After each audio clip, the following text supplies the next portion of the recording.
Okay, so to start this machine, we're going to start with a car. And the car's going to be set up here. And when it's set up here, it has a lot of potential energy.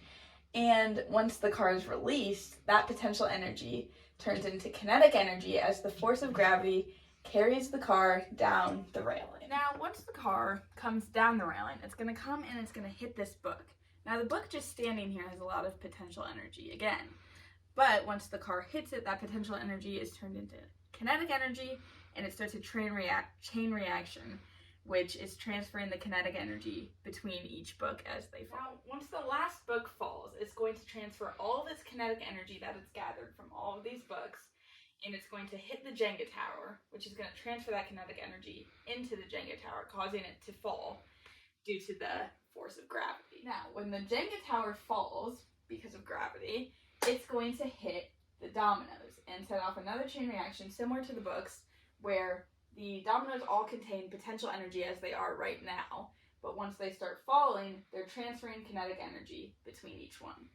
Then we're going to come over, and the last domino is going to hit the first doll, causing it to fall and cause another chain reaction with the transfers of kinetic energy between. Now, once the last doll falls, it's going to transfer its kinetic energy into the car, which is set at an incline so that once the doll hits it, it's going to roll down due to gravity, and it's going to hit this block and transfer all of the energy, the kinetic energy that's gathered into this block, so that it hits into the cups and they fall, causing the car to fall as well, which will create tension in the rope and pull this stopper out. Once the stopper is pulled out, this ball, as it sits, has a lot of potential energy at the top of this incline.